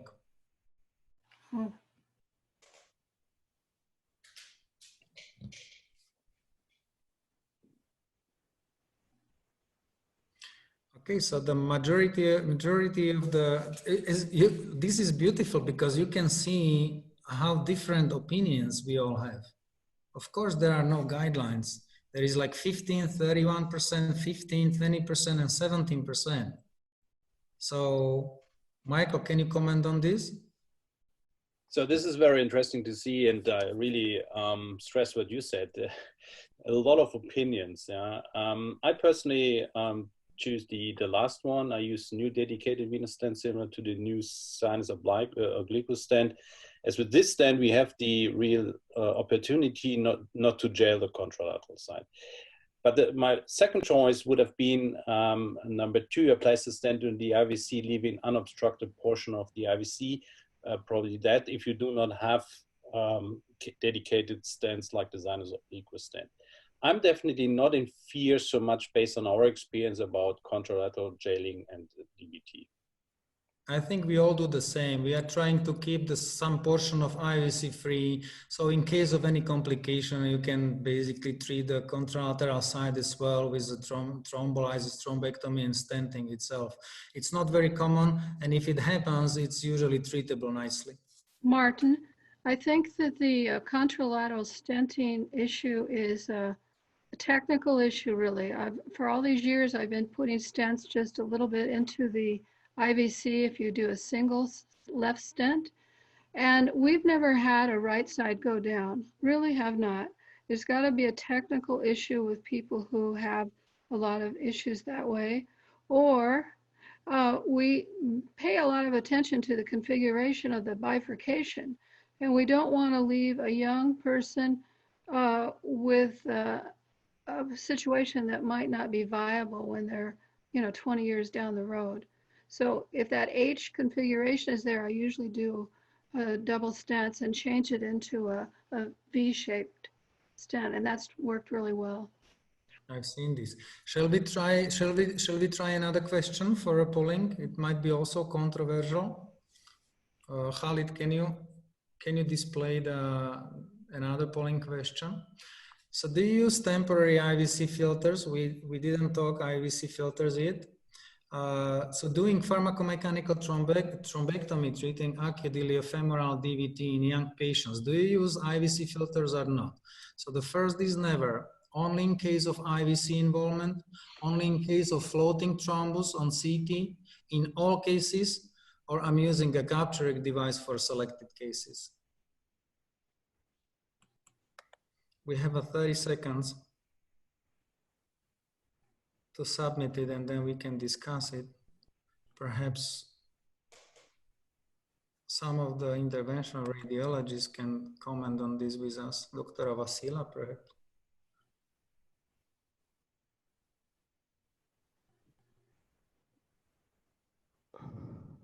Hello, everybody. Could you hear me? Yeah, go ahead. I'm so sorry I'm not with the video because I didn't know before in an anticipated manner, so I'm not very presentable. But I am really glad to be among you, and I can see you all of you. And I can say that the Middle East Venous Forum is born a giant. This is the first webinar, and it's an excellent job. Congratulations, guys. We do in our team, maybe most of you know that I do a lot of catheter-directed thrombolysis. We don't do the mechanical pharmacothrombolysis. And in our team, because we do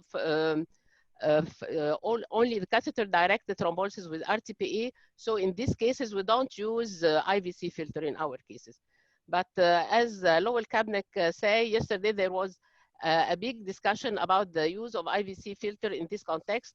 And most of them with the mechanical thrombectomy, they use the IVC when the filter, when the IVC is involved, or the new one, the capturous one. I have a lot of comments and questions. I don't know if there is the appropriate time to get it now. Let me know, Munir, now, or I can postpone my questions. Okay, Wasila, let's finish those and we'll okay, perfect. The field. Thank you, Wasila. Thank you. Perfect. Yeah, so we can see that we usually use the IVC filter only in case of floating thrombus, but it's also not really the guideline because I don't think so. We all do the CT venogram for all our cases. Yeah, so we don't really know if there is floating thrombus for all the cases or not. There is a lot of controversials here, and I'm sure we'll tackle them with next webinars as well. Can we get the last question? Martin, on this really, the way I do it, I decide on the spot. When I do the venogram, if I find the proximal part is really loose, or I'll put the filter. Otherwise, I don't. And I do the filter from the popliteal vein. I don't go in the groin. Because next question, Munir, is like, for how long do you keep this IVC filter? When do you remove it? Do it yourself? Because many of these patients get lost.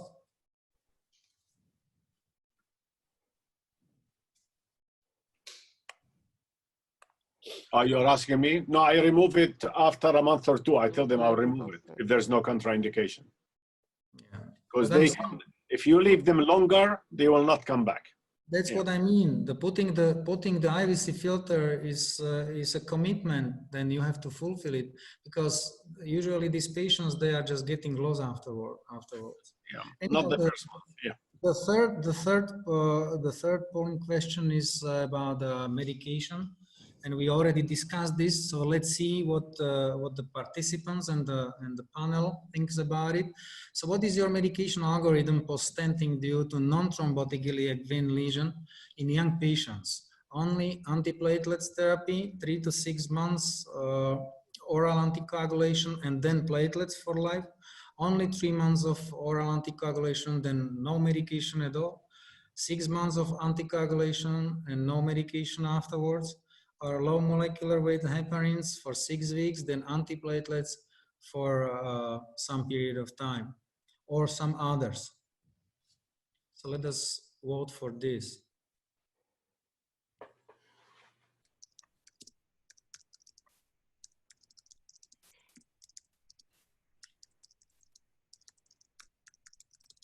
We already discussed about this, and there are no guidelines about it. I guess each of us are having his own algorithm, and it might be case by case as well, because it's important if the patient is cooperative or not. So the most common is 3 to 6 months of oral anticoagulation, and then we all believe in antiplatelets even for the venous disease. So it's very interesting to see these experience-based opinions. Thank you for polling. So now, thank you very much. We will open it actually discussion. Before I do that, again, I would like to thank Sigvaris for supporting and sponsoring this event. And thank you, Wasila, for saying Middle East Venous Forum born large. I cannot say giant though. And it's good because we have people like you participating. The other thing, part of the education, we have a huge education actually endeavors around vascular. One of them, I tried to see if Dr. Desai on the panel, he's not there.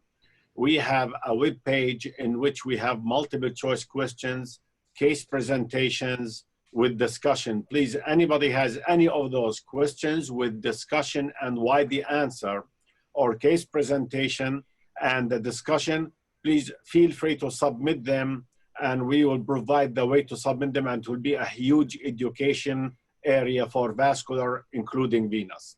So the discussion is open. I have a few questions from Rashad, Bashar Rashad from Egypt, who is very active in the area of venous also, saying, is there a difference between the stents, the choice of the stents, in conformity, deformity, and deployment? So it's open to the panel, the question. It's another great question. I have a lecture which takes another 25 minutes just about the differences not today. And I'm sure Michael can do the same, and Patricia as well. And I guess it depends also about the availability of the different type of stents as well. And the companies are working on it to getting it better and better. So what do you prefer, Martin? Which stent, if you have all of them? We are using the Nova stents and Medtronic stents, the Abre stents. So Patricia, which one you use if you have all of them? I can tell you that my decision is based on experience with failed stents. And when people came to me with failed stents, either thrombosed or crushed, and thrombosed because they were crushed under the iliac artery or at the inguinal ligament, I noticed that 85% of them were open cell nitinol stents. And I just do not like open cell nitinol stents for longevity. The wall stents have been good and stood up for almost 30 years now in our observations. We have many of them that we've, done secondary interventions on. And it's true that a wall stent will fray at the inguinal ligament if you do squats and lift weights, but not in everyone. So none of the stents are perfect, but the wall stents have been the best long-term. And I have a lot of faith in the Veneti stent because it was designed to be like a closed cell design, but it's not truly a closed cell design. So we have to see with long-term follow-up if it's going to last. Mamoon, what do you saying? Unmute yourself, Mamoon, please. Until you are Mike Littenberg, until Mamoon there. Okay, go ahead, Mamoon, go ahead. Yeah. So, well, the stent issue, I totally agree, and I've used recently all kinds of new dedicated venous stents, but I totally agree the Palmas stent is still the cheapest, the best, and the most tried, and I think I'm going back to using it. But I did have a comment regarding the cable filter issue post-thrombolysis. I've changed recently practice, to be honest, where I put a filter, a temporary filter, although I don't like filters, and I've published a paper a while ago about some rare complications of filters, including migration and penetration, etc. But for medical legal reasons, I'm recently putting filters in everybody I do thrombolysis on cable thrombolysis, and I make sure that I remove these filters in about six weeks, because the one episode that you decide, this is not going to give a PE and it's not going to have a problem, will have a PE, and then you're in trouble. And it did happen to a colleague of mine, and it was a harsh lesson. So I don't know what the rest of the panel would think about that policy. So Michael, you're next. What do you think is the best stent? So I would like to answer this in a more general way. So I personally believe there is not a perfect venous stent for the whole system. You have different requirements. In the Mathurna area, you have different requirements below the ligament in terms of flexibility, radial force, crush resistance, and so on. So therefore, I think we need to talk about different stent designs, maybe which we combine. I personally combine an open cell 90-node stent proximal, and then a dedicated venous stent for below the ligament. And there are now, there's now even a woven 90-node venous stent on the market here in Europe and most part of the world, called the Blue Flow venous stent, which is a dedicated below the inguinal ligament common femoral vein stent. And so I combine these stent principles. Because there are so many questions, we have another question about AV fistula after stenting. Again, quick poll. Mike, since you are there, would you put an AV fistula after stenting? Mike? Me? Okay. So if I need an AV fistula after venous stent implantation, I probably did something wrong in the evaluation before. Because you have to find out before if there enough inflow, is there a problem with the inflow with the profunda or femoral vein. So the workup is, I think, not good if you need an AV fistula afterwards. So we always plan an AV fistula before, of course, so it's not a sudden decision. So you need to plan your case. So it really depends. And if it's really necessary because profunda is down or femoral vein inflow is bad, then we directly take the patient to the hybrid OR to perform both. Okay. Wasila, you are there. What do you think, Wasila? Let me just make Go ahead, Martin, until Wasila is there. Yeah. Comment to Mamoon, because I just loved his comment about the IEC filters, and I will just show you. I will just share my screen because it exactly happened to us as well recently. Can you see? Can you see my screen? Yeah. So after 400 cases without any pulmonary embolization, clinically significant, we had a massive embolization during the pharmacomechanical thrombectomy recently. and a young lady almost died on table, and we had to put her on ECMO, and cardiac surgeons around, and she arrested, and it was like, it was a hell. So what I don't like IVC filters because I told you, it's a commitment, and majority of these patients, they are just getting lost. So what I use the CaptureX. CaptureX is an amazing temporary filter, which is very easy to use, and it's just, and it works amazingly. The problem is that it's expensive. So this is what I use for another patient. I just stolen the big size wall stent from cardiologist, and I put it transjugular because the wall stent is the only stent you can retrieve back. So I just put this semi open wall stent at the level. I will show it to you. Here you can see in the proximal part, this was a patient with a floating thrombus in the IVC, and he was very young as well. And I was not brave enough to treat him without protection. So I put this wall stent transjugulary from up, open it during the procedure. At the end of the procedure, I just sucked everything out from it, and then I retracted it after the procedure immediately. And this is how it looked like. You can still see this is after his aspiration. There is still some clot. So this gives you some feeling of security during these procedures as well. So you are in a rich country to get rid of one full stent like that. They will shoot us here if I do it. This one was expired, but I cannot say this. Okay. Any other questions from the panel or from the group, please? Because we are almost closing now, a few more minutes.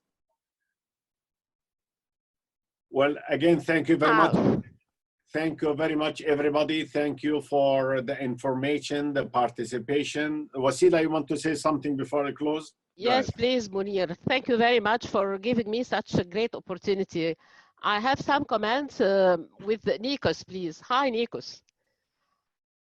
Nikos, did you hear me? Yeah, I'm hearing. Okay, hi. Just maybe we have, because we have now 162 participants that are seeing us. And if you do agree, we have to revise the names of the DVT, acute and subacute, and mostly chronic DVT. We see a lot of reports of duplex reports with the misnomer, I can say, with the chronic DVT. What do you think? How we could replace this word appropriately? Because it's not anymore a deep venous thrombosis. How much you do agree for this, Nikos? Yeah, in our hospital for many years now, change the term to chronic luminal changes or chronic post-thrombotic changes. There is no word chronic thrombosis. Yes, right? but so, we see in so many reports the word chronic deep venous thrombosis. How we replace it? Chronic occlusion? Chronic occlusion? You call the people and tell them to change it because chronic thrombosis physically and biochemically does not exist. We know very well if the fibrin does not lyse, it converts into collagen type 1 and collagen type 3. So there is no chronic thrombus. Okay. There is no any more thrombus. This is the word, yeah. But Nikos, explain to me why when we put in a TPA catheter in a patient with mixed chronic and acute, which is what we think, and you look with IVUS day 1, day 2, day 3, the whole thing changes. There's a thrombus that's resolving with TPA, and what's left must be the stuff that will not dissolve. So that may be more likely collagen in nature, but there is thrombus among all that synechia that resolves. Yes, it may happen. If you take truly chronic cases, this doesn't occur because I have histological evidence for this now. But there are some people, a mixed picture, where there is channels within the old obstruction that may get thrombosis. And when you do the TPA, you may open these channels and you'll be able to negotiate a wire or anything else, through that. But in truly chronic situations, there is no, acute component by histology. But it's a dynamic process. It's not dead. The clot comes and goes. So that's why I think the TPA has a role in some of these patients because they get much better after thrombolytic therapy. And then you can stent them more easily. It's not a static. Patricia, I know of your experience, I respect it, but I disagree. Because by histology now, evidence by Can't histology, disagree with there the is fact that no it happened. there is no blood clot by histological terms. It's only fibrin. All right. Okay, any other comments before, because really we need to close as we promised for 2 hours. Any other comment? So again, thank you very much. And we appreciate your presence. We appreciate the time. We appreciate also Sigvaris for sponsoring this program. We will come back next month with another webinar in venous disease. And we are open to any suggestions from all the friends. I know we have your emails now.